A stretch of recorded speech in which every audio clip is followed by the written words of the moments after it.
잠깐. 콤뷰, 구독, 좋아요, 알람 설정까지 눌렀을까? 한 번만 눌러줘.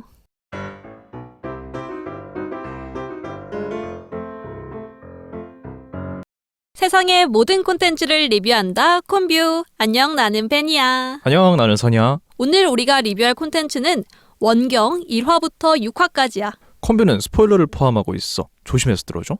그럼 바로 30초 줄거리 소개부터 갈게. 태종 이방원이 왕위를 차지하는데 공헌한 원경 왕후, 시아버지인 이성계와 남편인 이방원 부자 사이의 갈등과 태종 이방원의 후궁들, 왕자들까지 모두 그녀의 힘이 안 닿은 곳이 없다. 그녀의 힘으로 만든 이성계와 이방원의 극적인 화해 후 한양으로 천도가 결정되며 방원은 이곳에서 모든 세력을 잘라낼 것을 다짐하는데 계속 원경 왕후 뜻대로 궁궐 생활이 지속될 수 있을까? TVN과 티빙 오리지널 원경 왕후 1화부터 6화까지야. 자, 그럼 늘 그랬듯이 볼까 말까부터 해봐야지. 좋아, 베니는 좋아. 어떻게 봤어? 나는 본다. 재미있었어.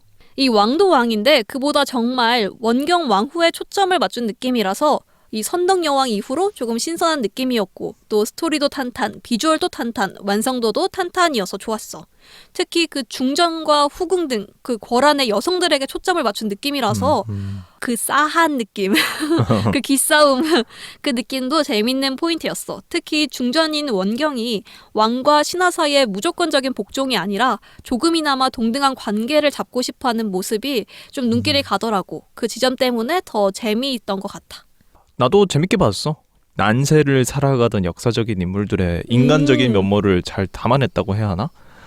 특히 태종 이방원 같은 경우에는 다른 데서는 킬방원이라고 할 정도로 사람을 진짜 많이 죽이고 권력을 얻은 사람인데 그 사람이 아버지, 아내 그 사이에서 인간적인 갈등도 느끼고 사랑도 하는 모습들을 보니까 그런 모습들을 나름 개연성 있게 잘 그려낸 것 같아서 재밌는 부분들이 많았던 것 같아.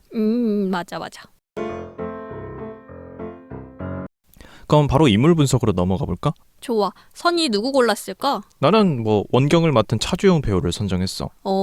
역사적으로는 태종한테 가족들이 몰살당하는 비운의 여인이거든. 근데 작중에선 갈등 속에서도 일단 태종에 대한 사랑도 보여주고 물밑에서는 그를 위한 자기만의 정보망까지 꾸려가면서 도움을 주는 강한 여인으로 표현된 점이 인상 깊었어. 그래서 차주영 배우에 대해서 조금 더 깊게 얘기를 해보면 1990년생이시거든.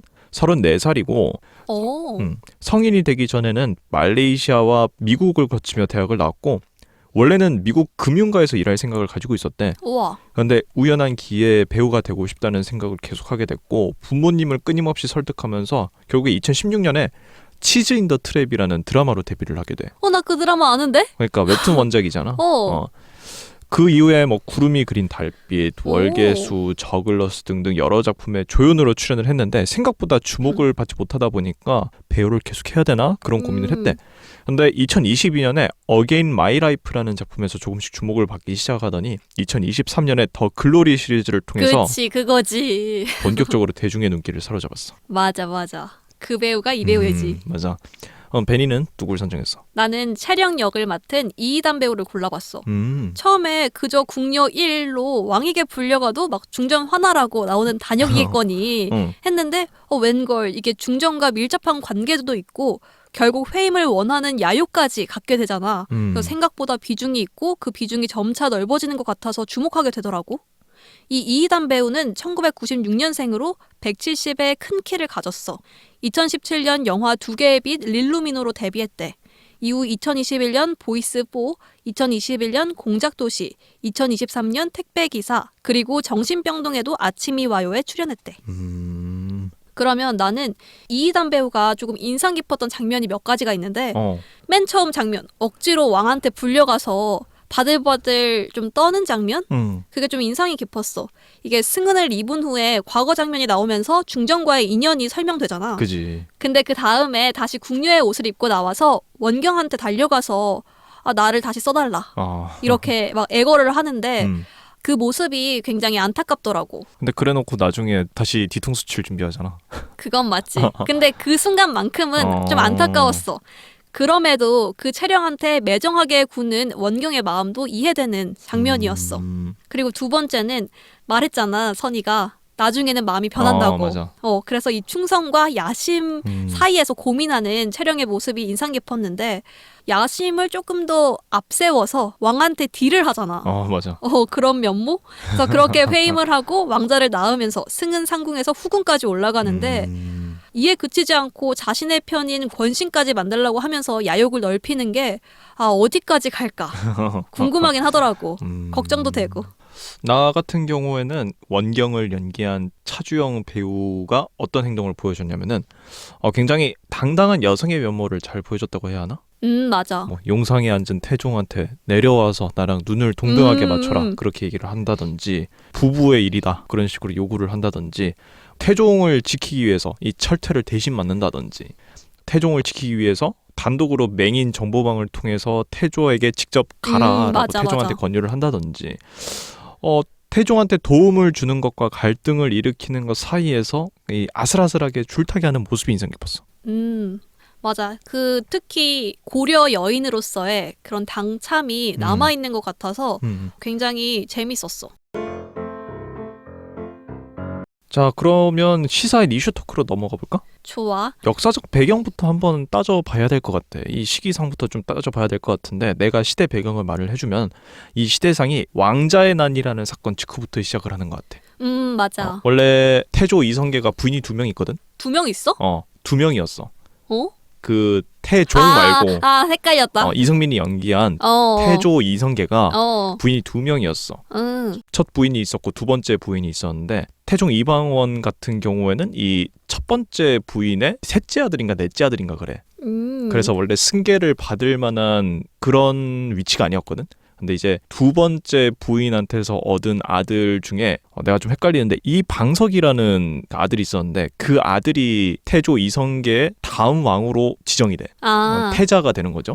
근데 태종 이방원이 워낙에 야심이 많다 보니까 결국에는 왕자의 난이라고 이 반란을 일으켜서 태조 이성계를 제외하고 국정을 함께 이끌던 뭐 정도전도 죽이고 이복 동생들을 다 죽여. 그 다음에 아버지 태조 이성계로부터 실권을 다 뺏은 그 직후가 이 드라마의 시작 지점이거든. 그리고 시간이 얼마 지나지 않아서는 외척을 견제하기 위해서 아내인 원경의 친가인 민씨 가문을 거의 물살하다시피 해. 그 작중에 뭐 민무구, 민무질 이렇게 동생들 나오잖아. 맞아. 동생들도 다 죽고요. 내가 알기로는 민재도 죽나? 그래. 아빠도? 다 죽여. 그래서 킬방원이라는 별명도 있는 거고. 그래서 드라마는 그 시기를 집중적으로 다루고 있는 것 같아. 우리가 아직 6화까지밖에 안 봤는데 그 후반부의 내용이 아직 공개되지 않았으니까 아직까지는 굉장히 당시 시대 배경이랑 똑같다. 이런 느낌이야. 원경 왕후도 마찬가지인데 이 원경 왕후는 고려 공민한테 여흥 민씨 가문에서 태어났대. 남편인 태종 이방원과 사남 사녀를 두었는데 이 고려 말에 세 아들을 연이어 잃었다고 하네. 조선 건국 후에도 아들을 낳아서 양녕대군, 효령대군, 충녕대군, 성녕대군을 출산했대.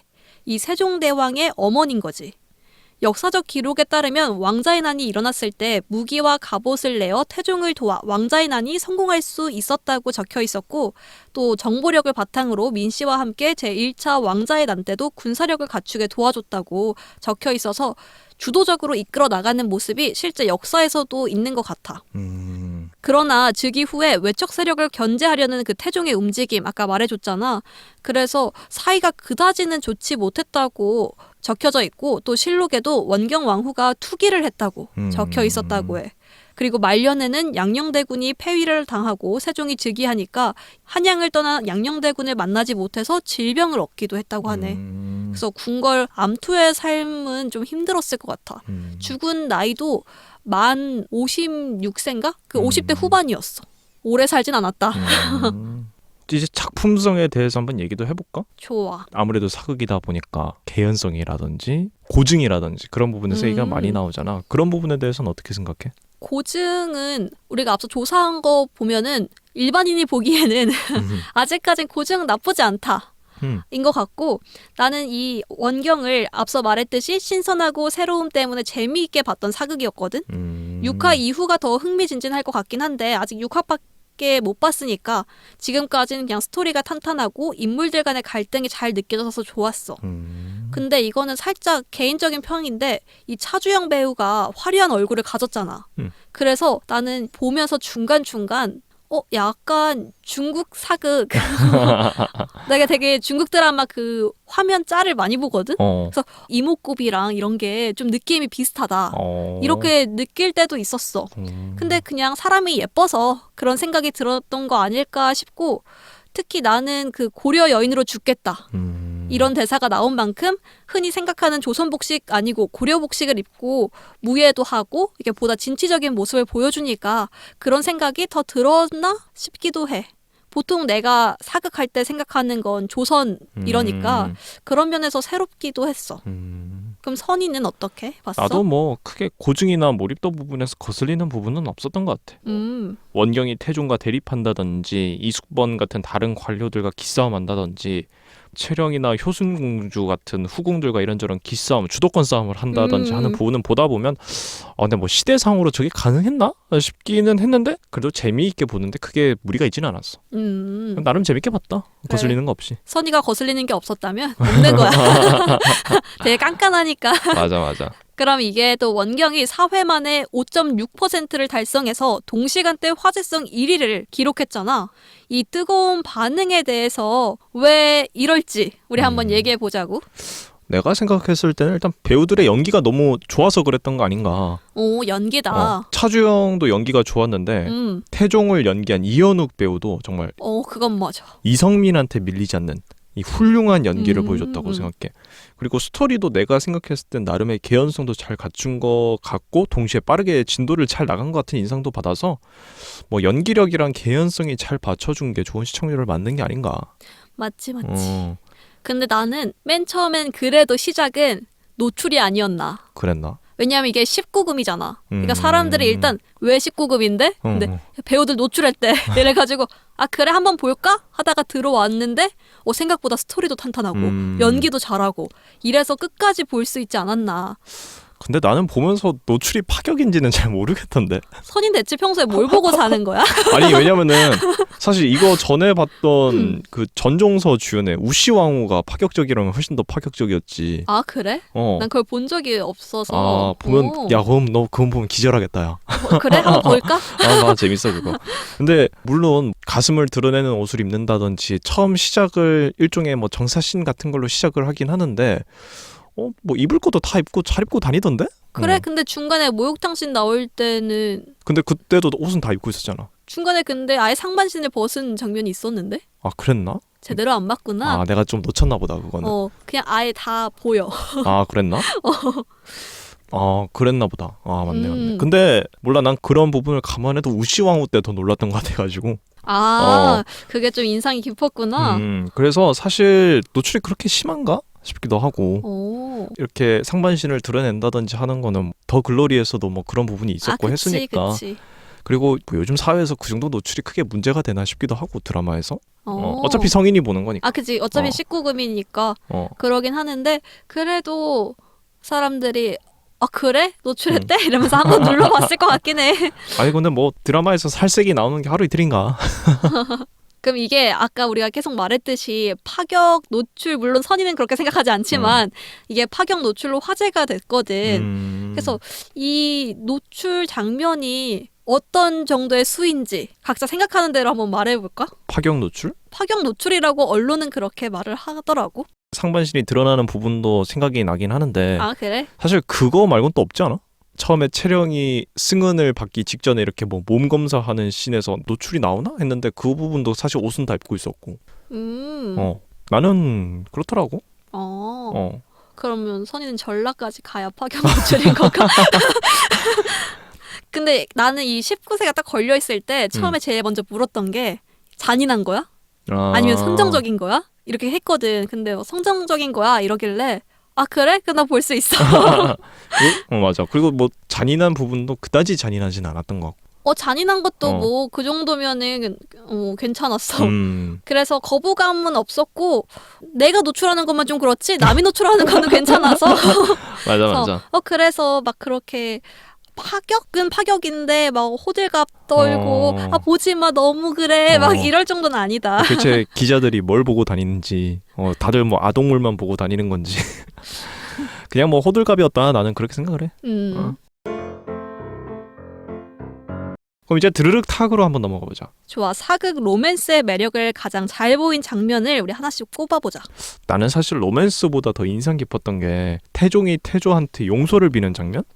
맞아. 그거 인상 깊었지. 사실 드라마 첫 장면부터 태조가 아들에 대한 복수심에 이를 가는 모습부터 나오잖아. 원범이 부르면서 다 죽여버릴 거다 뭐 그런 식으로 얘기를 하잖아. 근데 나중에 태조가 진심으로 후회하고 사죄하는 아들한테 나라의 미래를 맡기고 더 이상 반항하지 않겠다고 이 내적으로 결심하면서 눈물 흘리는 그런 장면에서 이 배우들이 말 그대로 연기 차력쇼를 보여주지 않았나. 맞아. 난 그 부분이 되게 재밌더라고. 혼자 가서 독대한 그 장면. 나도 인상 깊었어. 방석과 방과를 죽인 건 나도 후회한다. 나만의 맞아. 조선을 그려보고 싶었다. 뭐 그렇게 하고. 막 그렇게 서로 다짐을 막 얘기하는데 인상 깊었지. 나는 로맨스에 조금 초점을 맞춰보자면 과거 씬을 보면 그 사가에서 원경과 방원이 약간 모두 장면들이 다 화기애애하거든. 어느 부부처럼 다 할 수 있다고 믿어주고 무릎 베게 하고 이런 장면들은 현대극에서도 유효하지만 사극의 분위기가 얹어져서 더 좋았었던 것 같아. 특히 둘이 같이 춤추는 장면 있었잖아. 나는 그게 되게 신선했어. 그래서 좀 기억이 남네. 오늘 우리가 리뷰한 원경 1화부터 6화까지 리뷰는 여기까지야. 콤뷰는 다음에 더 재미있는 콘텐츠로 돌아올게. 콤바!